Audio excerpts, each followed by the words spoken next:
Hi everyone, this is 5 Minute Chase. This is a 2 to 4 player game. It says from 8+, and it's about 15 to 15 minutes long by Board and Dice. It's by Anthony Peretti and Dave Neal, and I've been keen to play this game since I think 2017, maybe 2016, at the UK Games Expo when I saw about it, and I haven't managed to come across it since. And then suddenly this particular designer contacted me out of the blue, and it turned out he's the designer. So he was keen to try something of mine, which you may not have seen a video for yet. I might well bring that to you, so if that happens, I'll let you know. And having realised he's got this, oh wow, I'm really keen to play this game, and he happened to have a spare copy, so he's having to sign it as well. So 5 Minute Chase, I mean, the look of it and the idea of the game sounds very interesting. If you've heard of The Wrong Trousers, a clay sort of stop-start, stop-motion animation by Aardman Animations, Nick Aardman. It's a very, well, fantastic sort of short film, takes half an hour long.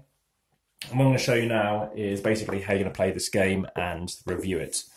So, I've only played this as a 2, just to let you know. It does recommend strongly to play it as a 2 initially, and then play both sides. So you have the robbers, or the people basically escaping from prison, and you have the chasers. Now, either I had a spare bag, or I've chosen to deliberately set them up this way.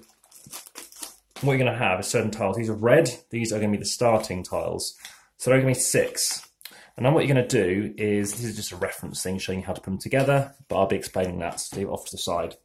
So you're going to randomly get 2 of these, and then whoever's going to be the basically the person running away, they're the runner, they're going to have 2 of these. So the rest are going to go back in the bag, and they're not going to view them. They're going to take some time thinking about how they want to do it. Here's the prison, you place roughly in the middle of the table, and like Carcassonne, it can sprawl, but it doesn't get too big, so you shouldn't have to worry too much. And what you're going to do is sort of place these around and think, well, how do you want to sort of lay them out? So for example, that's fine. And then you're going to place them 1, 2, and at that point, the chase begins. So you're going to have these extra tiles here. They're going to be pre-shuffled. I believe there's, I think, 14 tiles in each. I'll always use the description in the comments to double check that. And just whilst I get them out, just whilst I'm doing this, if you do like the video, please hit the like button. If you haven't subscribed, please consider subscribing, and you'll kind of get to see these videos first. Additionally, if you have any comments, like I said, also chuck them in the YouTube bit. So we've got these various tiles in here. They're going to contain various things. The person running away from prison, he basically, or she, has been in there and they've been done for robbery and they're trying to find their loot. So I'll just show you those particular items. You've got various things here. You've got some cash, which makes sense. They're trying to obviously fund their life out of prison. There's 2 of them. There's 2 maps, which we'll come across, and there are 2 keys. And then there's the safe house, the place that we're going to sort of basically get to and be happy with. So again, there's a few of them. The idea of the game, and it's quite a cool one, is you have these 2 stacks, and you can only look at 1 stack at a time. So your opponent's going to have a stack, you're going to have a stack, and you're going to be flipping these tiles down. For example, I might have, well, this one isn't going to work, so I need to change and get a different one. That's not going to work. That's not going to work because there's a road blockade. That could work. What happens now is I've moved onto this tile, and I'll explain the chaser in a second. Now I need to come off here wherever I wish. So I could come off here, or I could come this way. If I come this way, basically you've got trees, and for some reason the logic is, I don't know, like Spider-Man, you can swim by, or you basically can shoot or do something to that tree that brings down the car or the shade and get away. At the minute, I think there is, that does match. That matches, and suddenly I can escape this way because they match. Okay, that's just the logic here. And then you continue going. And the aim of the game is, like I said, you're trying to then find these relevant tiles and place them down. But as you can see, there's only one way into it, unless you have the trees here. But typically, you're probably not going to find the trees initially. And you need to find the relevant map, or whatever it's going to be, whichever one you want to go for first, that's all the keys. Once you've gone past 3 of those tiles, you then need to get the safe house to win. In the meantime, they're chasing you, so this is where it's frenetic, because they're going to be looking for these symbols. So on here, you're going to have these people, And based on the way I'm traveling, you're going to have witnesses basically showing you which way they're going. So in this case, they're going to be going this way. So to go south, how many people are facing south? It's the dog. So the dog faces this direction. I believe whoever has the most. The most people facing south are actually these two people, which means it's a star. So you're saying it's a star and it's going to connect onto this tile. So if you flip this across, we'll just have a look. And you flip it around in the orientation where it is, and it is a star. So basically, this person is saying, right, I'm going to put down one of these tiles on this tile and then move on to the next one. And then they keep going in the direction that I'm going. So I have to look carefully, cross everything, and say, right. Then they put a star. And now when you get caught or when you get away, you then double check everything is okay. So you check that obviously the runner has done everything legitimately, like this. And you also check that the chaser has legitimately done everything correctly. So it was a star, not something else. It could be a tie, and in which case it does allow ties. So some of them do have like these tie symbols.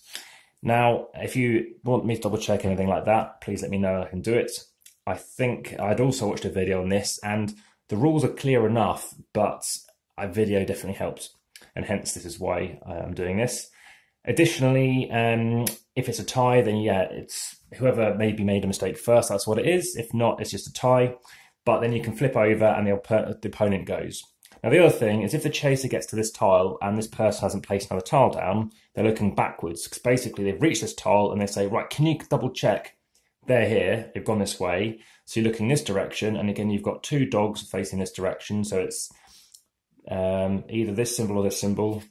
And anything else? Dog.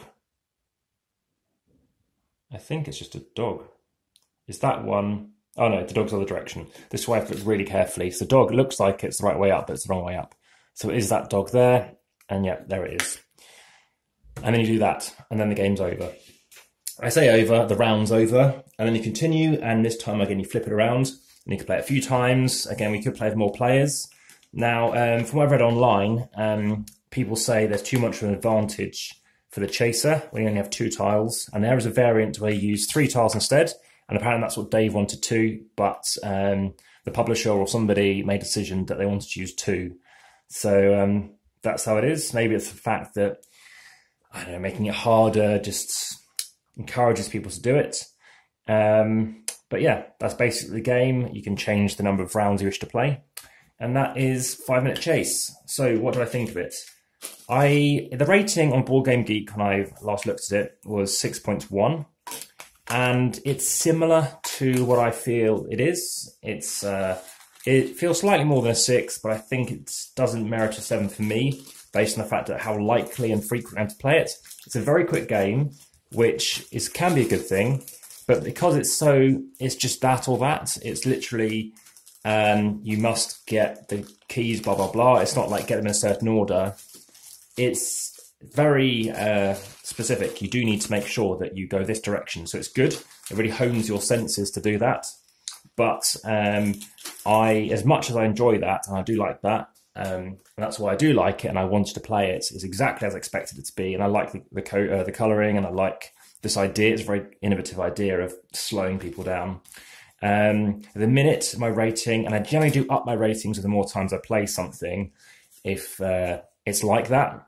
There are some games whereby I might lower it, but typically my ratings have increased. As a 2, I think it's I do like 2-player games, and I think it's got its merits, but I think, yeah, about 6.5. It's not a bad thing. That's not a negative score by any means. I think it's a great idea, and I think it's a lot of fun. You're not playing it for too long. It's relatively inexpensive as well, so I think for the kind of price you're paying, it's like under a tenner. I think it's a clever idea, and it's worth holding on to, especially because that box size goes quite well with other 2-player games in that kind of size. For example, you might have seen me record this one before. I think Mandala is practically the same size as well. There's a few things around Seven Wonders Dual size which are marginally different. I don't know why they're not as consistent as the larger box games, but that is 5 Minute Chase. And you may have started to spot that I've got these end tile credit things. If you watch the video within the potentially the first day, depending on how soon I can edit it, you'll have a chance to see that I've actually got these tile things that say, oh, you can hit the subscribe button, which is like up here on the screen. And then it'll come on to saying the suggested video for you, which is going to be around here again.